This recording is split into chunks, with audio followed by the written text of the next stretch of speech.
Eclesiastes, capítulo 8, versículo 6, a parte inicial, a parte A do texto. Eclesiastes, capítulo 8, versículo 6, a parte A. Eu sei que os irmãos sabem de memória, quem estuda na escola dominical, é lógico.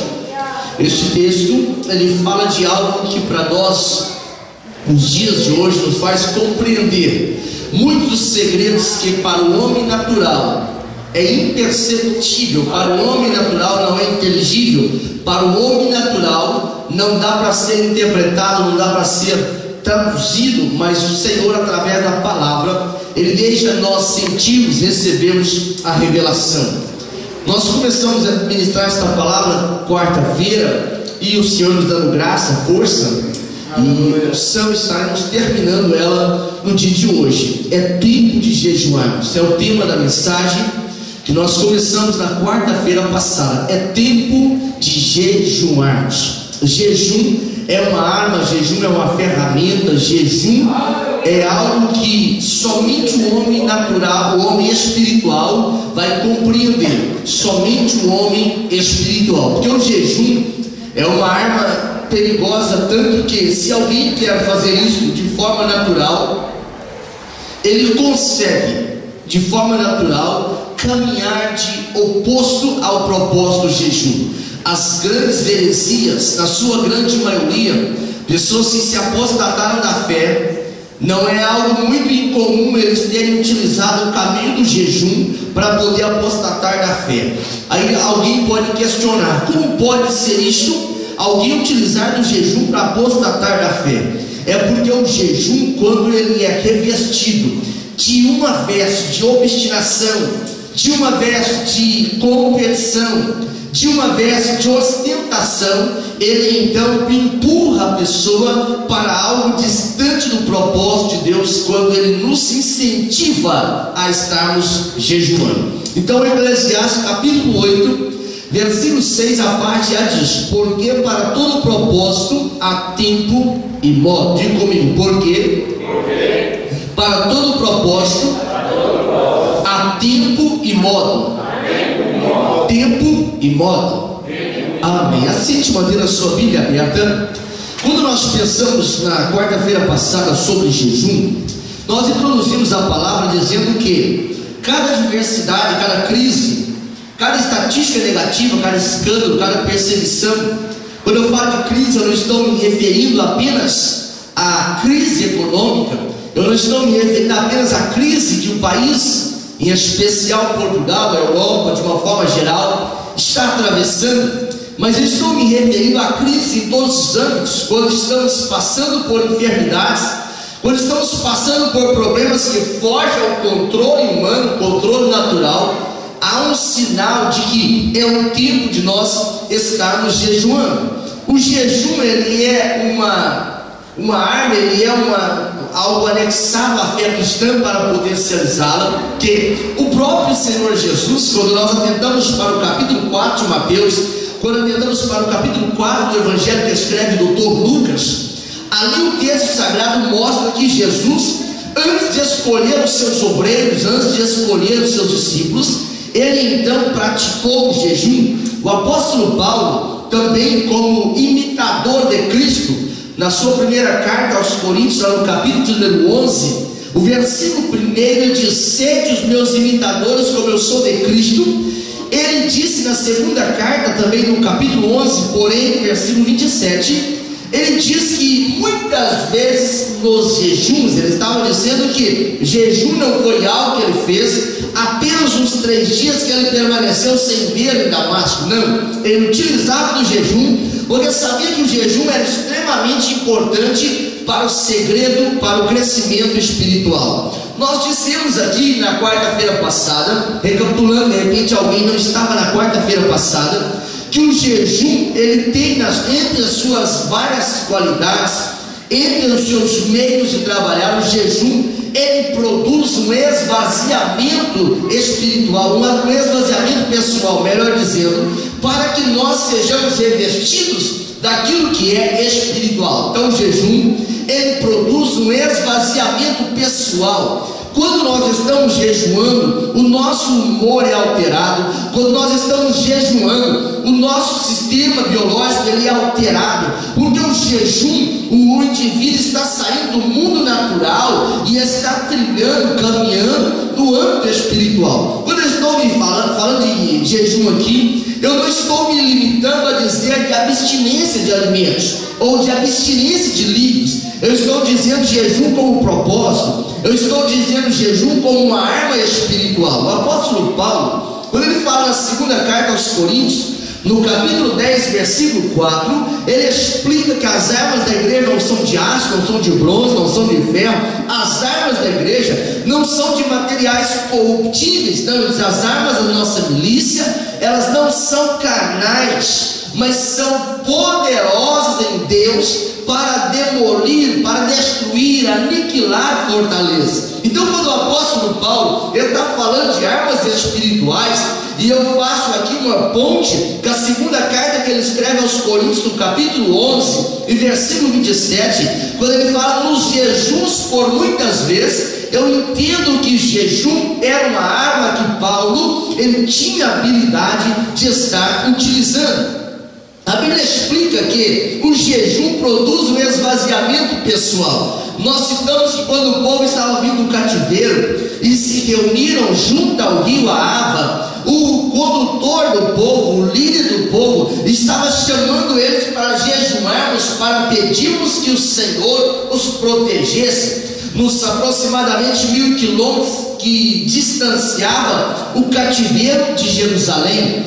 Essa distância, ela precisava ser percorrida, mas era algo que precisava ser percorrido debaixo de uma proteção de Deus. Essa gente vinha com despojos, eles vinham com riqueza, eles vinham com bens materiais e precisavam de uma proteção. Se agora Neemias e eles pedissem para o rei, era inegável que o rei concederia, mas ele havia dado testemunho da boa mão do Senhor sobre eles. Como ele estava dando testemunho, agora se fazia necessário, Esdras agora se fazia necessário que eles confiassem no Todo-Poderoso, na proteção de Deus. Para tal, a Bíblia diz que ele convoca um jejum junto ao rio Ahava. Poderia ser em outros rios, mas ele escolheu a Ahava provisionalmente, porque a palavra Ahava quer dizer eu subsistirei. Toda pessoa que ele faz um jejum com um propósito bíblico,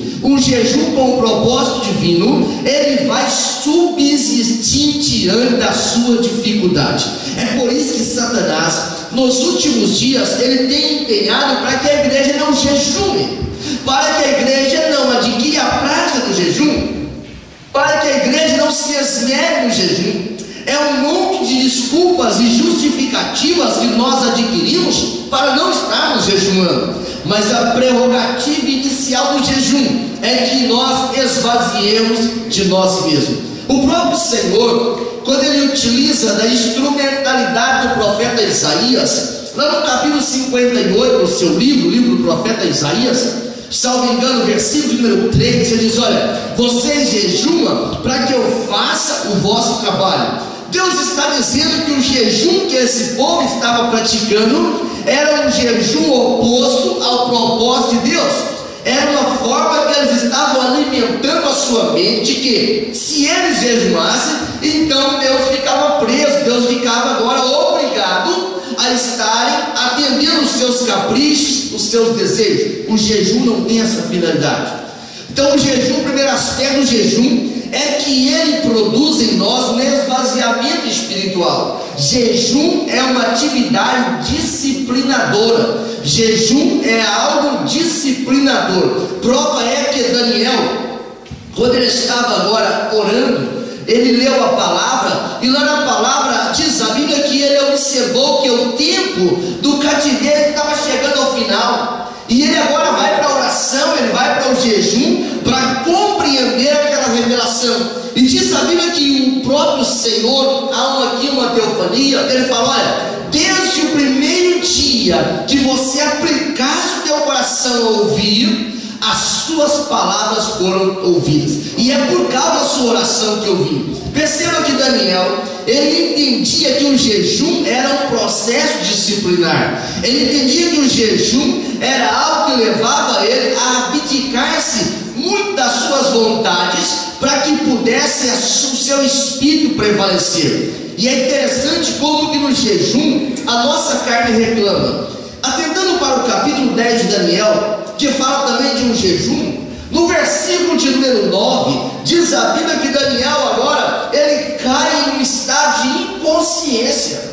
Ele agora, no capítulo 10 de Daniel, versículo 9, a fraqueza física tomou conta do seu corpo e Daniel não tem força para levantar. O seu físico está reclamando. Mas diz a Bíblia que os anjos do Senhor, o ser celestial, que aqui é uma teofania, ele agora estende as mãos para Daniel e diz: Daniel, não temas, não temas. E Daniel começa a se mover debaixo ou em cima dos seus joelhos. Daniel começa a se mover ajoelhado, mas a mão do Senhor estava lá. O que esta aplicação ensina para nós é que no jejum nós estamos escondidos, protegidos, ajudados na mão do Senhor. A carne nunca vai avultar isto, a carne nunca vai aplaudir isto, mas o nosso espírito, que testifica com o Espírito de Deus, que essa linha de comunicação, o canal é liberado. É por isso que o jejum, quando o crente jejuma, o canal de comunicação com o céu,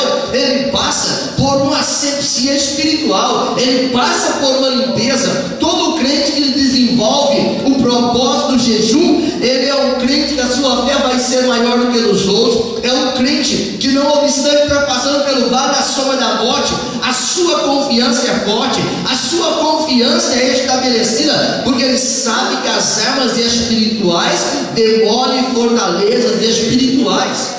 Olhando para essa palavra, o segundo aspecto que nós falamos é que o jejum, ele produz um crescimento espiritual. O jejum, ele produz um crescimento espiritual. Daniel, no capítulo número 9, quando ele está jejuando também, diz a Bíblia que ele agora, ele começa a enaltecer, ele começa a ver a grandiosidade de Deus. E nós dissemos isso, que o jejum, ele extrai uma confissão.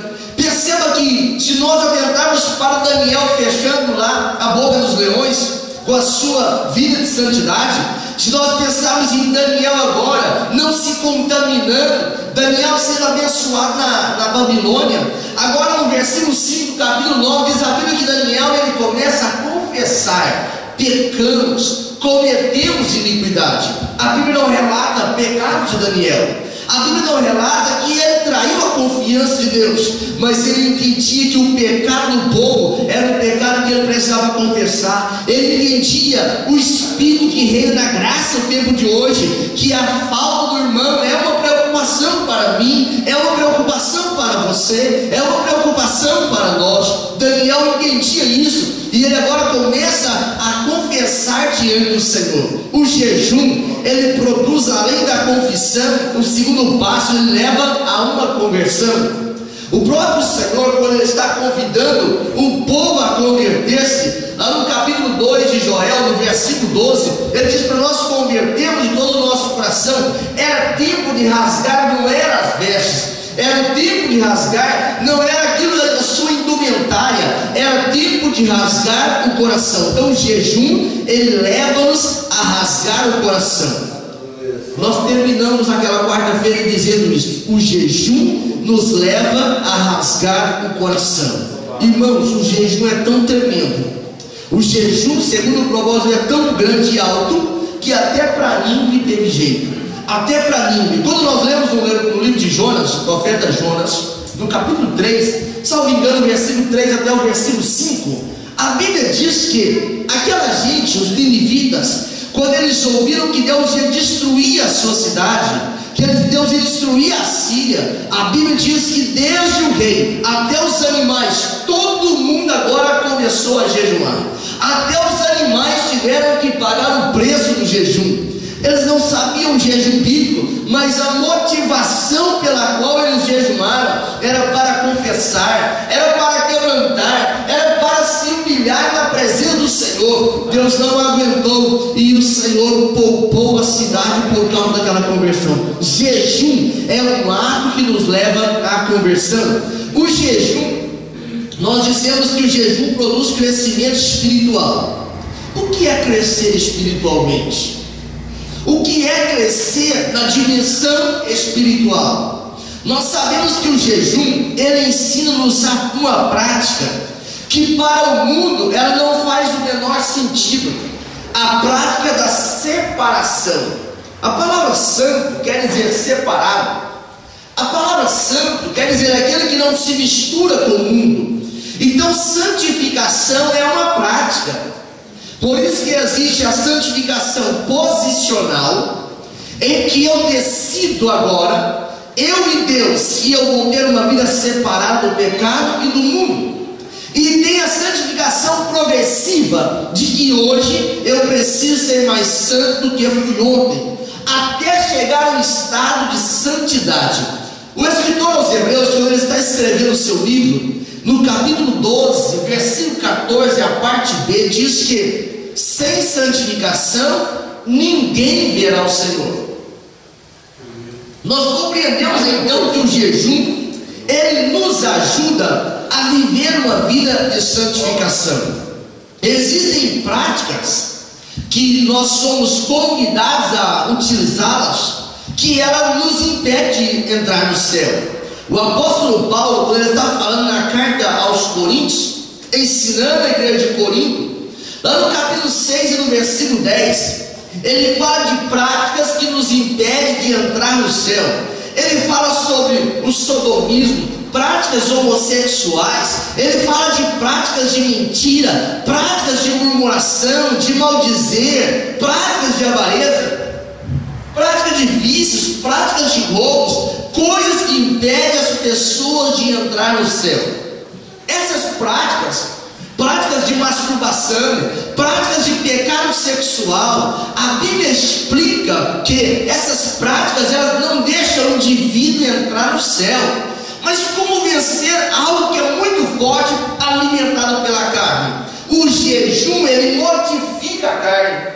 É por isso que o jejum, ele não é apenas para os crentes ditos pentecostais, não. O jejum é para quem quer sobreviver na vida espiritual. E o apóstolo Paulo, e quando ele está falando nessa carta aos Coríntios, no capítulo 7, versículo 1, ele fala: irmãos, nós que temos tais promessas. Que promessas são essas? Promessas de vida eterna, promessas de bênção, promessas de recompensa, promessas de galardões. Essas promessas nós temos que purificar de toda a imundícia da carne e do espírito. Como que eu faço isso? Ele ensina: aperfeiçoando a prática, santificação, aperfeiçoando a vossa santificação no temor de Deus. Sabe por que muitos crentes têm a sua mente cauterizada? O pecado já não mais incomoda, o pecado já não mais dói. É porque a santificação já não é mais uma prática. Talvez a motivação continue sendo uma prática, talvez a autoestima continue sendo uma prática, talvez o perfeccionismo continue sendo uma prática, mas nada disso é melhor e maior do que a santificação. Santificação é a mais apurada prática de alguém que quer entrar no céu. Então o jejum ele é uma poderosa ferramenta para o crescimento espiritual, crescimento pessoal e também da igreja. A igreja primitiva, se nós atentarmos para o capítulo 13 de Atos, para o capítulo 14 de Atos, mas no capítulo 13 isso é mais notório, isso é mais perceptível. Nós percebemos que a igreja do Senhor, lá em Antioquia, ela tinha muitos homens que eram doutores da palavra, ela tinha muitos homens que eram mestres da palavra, mas por causa desse grande, eles utilizaram disso para jejumar, utilizavam disso para poder orar, porque a obra missionária, ela não nasce nos escritórios, não. A obra missionária não nasce de motivações pessoais, não. A obra missionária é uma obra que nasce no terreno do jejum e da oração. O terreno do jejum e da oração, ele não é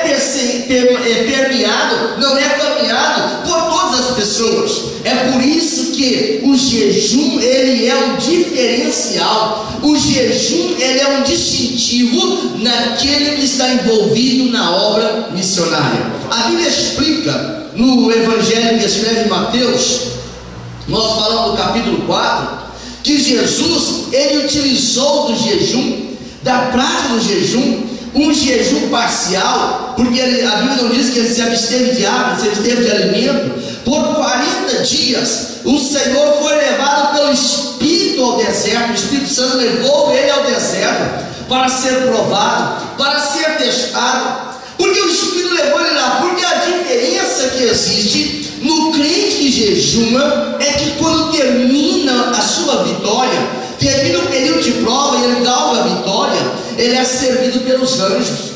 Então, se eu abdico desse direito, é possível que o mundo comece a me servir os seus prazeres, mas se eu utilizar-me dos prazeres da carne segundo o padrão do mundo, há uma expectação terrível de juízo sobre a minha vida, uma expectação terrível de juízo e fogo consumidor. Mas quando eu submeto a minha carne, quando eu submeto a minha vida à disciplina do Espírito Santo, eu começo a crescer espiritualmente. Satanás, ele olhou para Jesus e disse: olha, manda essas pedras se transformarem em pães. Só que o Senhor Jesus, ele utilizou essa mesma ferramenta que está à minha e à sua disposição. O Senhor não venceu o diabo mandando raio nele, o Senhor venceu lançando palavra. Quando ele agora ouve essa expressão, ele cita Deuteronômio capítulo 8, versículo 3, ele diz: olha, nem só de pão vive o homem, mas de toda palavra que sai da boca de Deus. Satanás, irmãos, quando ele ouviu isso, ele pensou em utilizar a mesma ferramenta, a mesma arma que Jesus estava utilizando. Mas uma coisa é ler a Bíblia, meditar na Bíblia, debaixo da unção de um jejum que agrada a Deus. E outra coisa é ler a Bíblia a caráter informativo, a caráter acadêmico. Não, esta palavra aqui, ela é uma ferramenta poderosa na mão daquele que se submete ao dom da palavra, mas ela é uma arma perigosíssima para aquele que utiliza dela apenas para poder defender os interesses pessoais. E Satanás, eu até acredito que ele aprendeu essa parte lendo a Bíblia que fica aberta no Salmo 91, a parte fica até alaranjada, tanta poeira, né? Coloca lá como um amuleto, talismã na cabeceira da cama, dizendo assim: agora eu estou protegido porque o Salmo 91 está aqui. O diabo cita o Salmo 91, versículo 11 e 12, diz: olha, mas também está escrito: aos seus anjos dará ordem ao teu respeito, para te tomar pela mão, para você não tropeçar. O Senhor disse para Satanás, mas está escrito também, Deuteronômio 6,16: não tentarás o Senhor teu Deus. Porque a diferença da palavra é porque a palavra agora vinha de alguém que sabia o propósito do jejum, o efeito do jejum, sabia a finalidade do jejum. Satanás não se deixou por perdido. A guerra, ele vai agora, mostra todas as glórias do mundo, mas eu não sabia que Jesus ainda tinha mais armas espirituais. Lá no capítulo 6, versículo 13 de Deuteronômio, Jesus está dizendo para Satanás assim: ó, só o Senhor teu Deus adorará. Se tiver que prestar culto, tem que ser para o Senhor, o nosso Deus. Então o jejum, ele produz um esvaziamento. Diga comigo: o jejum produz um esvaziamento pessoal. Do qual finalidade? Para ser cheio de Deus. Existe uma lei na física que fala que dois corpos não podem ocupar o mesmo espaço no mesmo tempo. Não pode. Para eu ser cheio de Deus, eu tenho que esvaziar de mim mesmo. Segunda finalidade do jejum é me levar a um crescimento espiritual. Por isso que quando nós citamos Mateus capítulo 6, versículos 16, 17, 18, o Senhor ensina a prática do jejum, que o jejum, ele não é algo de uma ostentação, não tem essa roupagem. É preciso eu levantar-me, lavar o rosto, tomar banho, e não demonstrar aos homens que eu estou jejuando. Porque se eu demonstrar, eu já recebi a recompensa aqui, mas a recompensa maior do jejum é no céu. É por isso que o crente vai jejuar, não se deixar reter no canto do olho, não. vai jejuar, lava o rosto, fica bem disposto. E quando alguém diz: o que você está fazendo hoje? Diz: olha, hoje eu estou em um propósito com o Senhor, eu preciso receber algo do Senhor. Não precisa contar quantas horas, quantos dias. Um dia eu estava ouvindo um pregador dizer: eu jejuei não sei quantos dias para poder estar aqui nessa festa aqui, e eu quero ver o que Deus vai fazer. É ostentação, isso é ostentatório. O jejum é uma intimidade, o jejum é subir para o piso superior e puxar a escada, ficar só eu e Deus.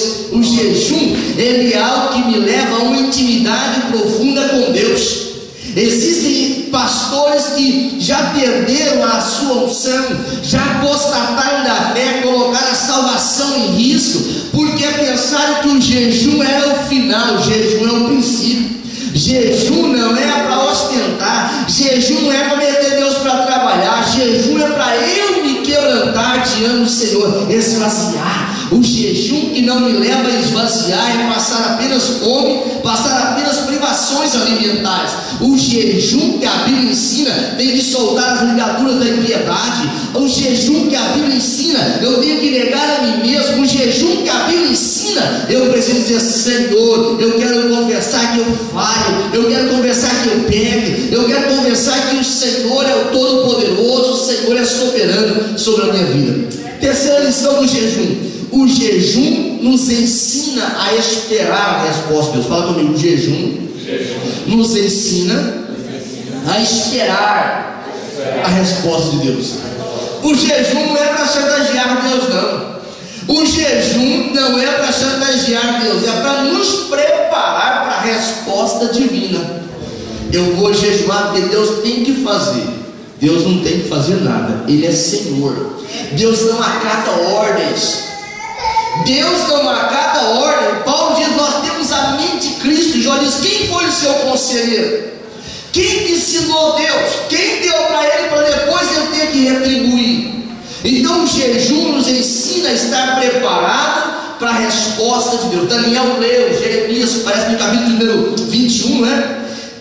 Capítulo número 25, versículo 11 e 12. E ele diz: está terminando o cativeiro, está terminando 70 anos, e por causa disso Daniel vai para o jejum. O jejum de perseverar, o jejum nos ajuda a suportar a pressão. Fala comigo: o jejum nos ajuda a suportar a pressão. No capítulo 10 de Daniel, no versículo 2, Daniel ele parte mais uma vez para o jejum.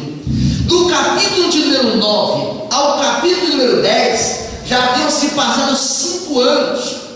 Daniel tinha 80 anos de idade, já haviam passado 5 anos após ele saber as revelações das 70 semanas. Já tinha passado-se 5 anos. Ele era um homem de 80 anos. Ele poderia jactar-se e dizer assim: olha, eu já tenho muita experiência com Deus, eu já tenho muitos anos de ministério, nunca desviei da igreja, eu já andei em coisas gloriosas com o Senhor, ele já me livrou das covas dos leões. Daniel ele podia jactar de ser um homem que Deus dava pela revelação do que estava escrito na parede, mesmo em idioma diferenciado. Mas no capítulo 10, versículo 2, ele vai para o jejum. Ele sabia que ele precisava estar preparado para receber a resposta de Deus. E agora, quando ele começa a orar uma vez mais, quando ele começa a jejuar uma vez mais, diz a Bíblia que ele agora ouve Deus dizer, ele tem uma revelação que havia uma guerra muito intensa. Deus tem falado, bradado nesses últimos dias de grandes dificuldades que a igreja está enfrentando, que a obra está enfrentando, que os crentes fiéis estão enfrentando. Deus não está dizendo isso apenas para poder dar más notícias, trazer palavras de advertências, não. Deus está convidando a igreja para viver o tempo de jejuar, o tempo de humilhar, o tempo de quebrantar, porque o Satanás, o inimigo de nossas almas, ele não prevalecerá contra a igreja, mas não é uma igreja falando de placa denominacional, é uma igreja que jejuma, é uma igreja que ora, uma igreja que evangeliza, uma igreja que vive as práticas ensinadas na palavra do Senhor. É esta igreja aqui, a igreja que a Bíblia ensina, que a Bíblia agora formata, é a igreja que vai ouvir e ver o resultado da promessa de Deus, o resultado das bênçãos de Deus. Quando eu vejo irmãos desanimados, irmãos que estão passando por problemas, pessoas que pecaram, não é para retroceder, é para nós avançarmos e dizer: Senhor, eu quero ver o teu servo adorando o teu nome uma vez mais. Quando alguém passa por disciplina, a igreja, ela é a agência de Deus para correção, não é apenas para dizer: o que será que esse irmão fez? Não, a igreja, ela é o hospital de tratamento de Deus. Por isso que cada pessoa disciplinada, cada pessoa da sua disciplina, ele é alvo da nossa, da minha, da sua oração e jejum. Não é um caso isolado para o ministério resolver. Um membro em disciplina que está passando por um momento de cicatrização, por um momento de tratamento, ele é alvo da oração e do jejum da igreja. Eu não vou pedir para manifestar, mas só para você pensar e nós pensarmos também. Quantas pessoas que já jejuaram pelos irmãos que foram disciplinados neste ano? Quantos jejuns nós já fizemos, dizendo: Senhor, eu estou jejuando hoje, não é para o Senhor abrir a porta do trabalho, nem arrumar o documento do CEP, eu estou jejuando, porque que o teu servo não veio no culto, e eu da sua disciplina, ele precisa estar aqui. E se incomoda, tem que incomodar quem tem o Espírito de Deus, tem que incomodar, porque se não incomodar, o Espírito de Deus já não está mais na nossa vida, não está mais na nossa vida. Sabe quem escolheu Paulo e Barnabé para a obra missionária? Foi o Espírito Santo. Mas por que escolheu? É porque a igreja de Antioquia, eles estavam orando e jejuando, e o Senhor disse: separa para mim Paulo e Barnabé para a obra que eu os tenho chamado. Sabe por que muitos missionários não foram enviados? Sabe por que muitos missionários não chegam nos lugares mais distantes da terra? É porque nós, como igreja, nós estamos negligenciando a prática do jejum e da oração. Nós estamos negligenciando muitos projetos que nós fazemos para o ano. Este ano eu quero comprar um telemóvel novo, quero comprar uma casa nova, um carro novo, quero viajar, quero ir ao Brasil. Mas quantos propósitos, Senhor, este ano eu quero jejuar mais, porque eu quero ver o céu se abrir sobre este lugar, eu quero ver a glória do Senhor se manifestar neste lugar, eu quero ver o Senhor usar de forma poderosa. Quem fizer uso da palavra, Paulo diz: orem por mim, roguem por mim, para que me seja dada no abrir da minha boca a palavra. Aleluia. O alimento que alimenta a nossa alma, ele é resultado da intimidade, da dedicação, do preço que nós pagamos diante do Senhor. Quantas pessoas não oram mais, não jejuam mais para Deus usar o pregador no dia do culto de ensino, no dia de domingo? Para eu queria ouvir apenas uma boa mensagem. Essa hoje não foi muito boa. Sabe qual é a melhor mensagem? A melhor mensagem é que Jesus Cristo pagou o preço na cruz do Calvário. Mas a melhor mensagem mesmo é que para poder entrar no céu tem que ter esforçado. O céu não é lugar para gente mole, o céu não é lugar para quem assiste culto, o céu é lugar para quem cultua, para quem adora, para quem ora, para quem jejua, para quem medita e pratica aquilo que a palavra do Senhor está ensinando. Então, quando alguém estiver desanimado, quando nós dizemos: Senhor, por que aquele irmão não está congregando? O Senhor está dizendo assim: é porque você está jejuando pouco por ele, é porque você está orando pouco por ele. A Bíblia diz que os discípulos de Jesus um dia enfrentaram uma situação difícil. No Evangelho de Mateus, no capítulo 17, versículo 21, e também Marcos volta a repetir essa expressão, no capítulo 9 e versículo 21. No versículo 20, os discípulos estão diante de um grande problema. Diante de um grande problema, o moço estava enfermo e ninguém conseguia libertar o moço. E no versículo 20 Jesus chega e diz: agora o Senhor liberta o moço. E eles perguntaram: Senhor, por que nós não podemos expulsar o demônio? E Jesus disse no versículo 21: essa casta, esse grupo de demônios, ele não sai a não ser com jejum e oração. E se você atentar para o texto, não precisa ficar procurando: será que é tranca-rua, destranca-rua, gira pomba, pomba gira? Não. O demônio que eles não conseguiam vencer era o demônio da incredulidade. Se você atentar para o texto, o demônio da incredulidade, sabe o que é incredulidade? É a ausência de fé. incredulidade. E quero dizer para você, esse demônio não ficou morto não, esse demônio não foi anulado não. O que existe de pessoas incrédulas e talvez até frequentando, quero crer que não tem nenhum frequentando igrejas que estão atrasando salvação, atrasando milagre, atrasando promessa de Deus, atrasando manifestação dos dons espirituais. Mas esses demônios estão vencidos através do jejum e da oração. Os discípulos, Senhor, um dia chegou uma palavra tão forte, dizendo: Senhor, ninguém vai ser salvo assim. Ele diz: olha, o que é impossível aos homens é possível para Deus. Sabe o que eles pediram? Senhor, aumenta a nossa fé. Sabe o que nós estamos precisando nesses últimos dias? Não é ter salários avultados, não é ter soluções econômicas. A igreja do Senhor nesse último tempo está precisando descobrir a vertente do jejum que agrada o coração de Deus. Cada semana que levantamos uma campanha de jejum, Deus faz coisas tremendas no final de semana. O Senhor está alertando: eu quero fazer coisas maiores, eu quero fazer coisas mais grandiosas, porque o jejum movimenta o braço de Deus. Não é que chantageia Deus, não é que traz a resposta de uma forma obrigatória para Deus, não. Mas Ele nos capacita, nos prepara a receber a resposta de Deus. Para mim concluir nesta palavra, a quarta lição que o jejum ensina é que ele nos capacita para as grandes batalhas espirituais. Um dia uma pessoa que se casou, vivia a vida amaziada por muitos anos, ele dizia assim: depois que eu casei, alguém sempre diz isso e é verdade, não é? Agora começamos a brigar, o casamento a gente não dá certo mais porque casamos. Pensando que o problema estava porque casou, o problema é porque não estava casado. Qual a razão? O único exército que luta entre si, na grande maioria das vezes, falo isso com muita dor no coração, é nós os crentes. É nós os crentes. O diabo nunca luta contra os seus demônios, ele se alia a eles. Se alguém está fazendo a vontade de Satanás, Satanás não vai lutar contra ele. Mas quando ele coloca o pé na porta e ele fala: a partir de hoje, eu quero agradar a Deus, o inferno declarou uma guerra aberta. E o crente só vence se ele revestir, não é apenas do capacete da salvação, não é apenas do sapato do evangelho da paz, não é apenas, é de toda a armadura de Deus, para que nós possamos resistir no dia mau. E depois que fizer tudo, fica o quê? Firme, fica inabalável, não retrocede, não volta, porque o jejum ele nos capacita para as grandes vitórias espirituais.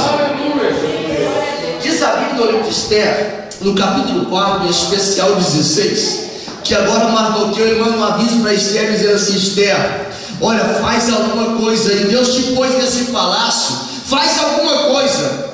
Aquela irmã, quando ela ouviu, sentiu o peso da responsabilidade, ela não disse: é problema de Mardoqueu, e se eu estou garantido que no palácio eu sou a rainha. Ele disse: se você se calar, vai vir salvação, livramento de outro lugar. Aquela jovem, a senhora agora, a rainha da Pérsia, o império mais poderoso daquele tempo, ela diz: eu já sei de uma coisa, isso não é uma guerra comum, isso é uma guerra espiritual, é uma batalha reída. Manda o povo jejuar por mim, que eu também vou jejuar. As minhas moças vão jejuar. Nós vamos levantar uma campanha de jejum e vamos ver o resultado da parte do Senhor. Você já conhece o fim da história. Amã foi morto na forma que ele preparou, e Mardoqueu foi o segundo. E os judeus tiveram que fazer festa, porque a resposta de Deus veio quando eles estavam preparados para poder tomar posse. O jejum ele nos capacita para grandes vitórias espirituais. E é coisa tremenda perceber uma batalha espiritual. Na segunda carta, ou no segundo livro das Crônicas, no capítulo 20 e no versículo 3, a Bíblia diz que Josafá, sempre o Satanás tem os seus emissários, né? No versículo 2 do capítulo 20, veio alguém de Josafá: as multidões de soldados, os moabitas, os descendentes de Ló, os amonitas e das montanhas, todos os amonitas, eles se levantaram contra ti, já estão em Azor, lá em Engedi, já estão passando por lá. Diz a Bíblia que Josafá, quando ele ouviu essa notícia, ele teve medo. Josafá, quando ouviu essa notícia, ele ficou apavorado. Mas depois é tremendo, nós compreendemos que Josafá, ele olhou para a sua debilidade, ele olhou para a sua força, ele mentiu, não dava para ele. Mas diz a Bíblia que ele sabia o segredo. Diz a Bíblia que ele sabia o segredo de ser vitorioso. Ele falou assim: eu não posso saber de grandes coisas, mas uma coisa eu sei orar e sei jejuar. Ele convocou todo Judá, diz: olha, nós estamos em grande aperto, mas não está perdida a batalha.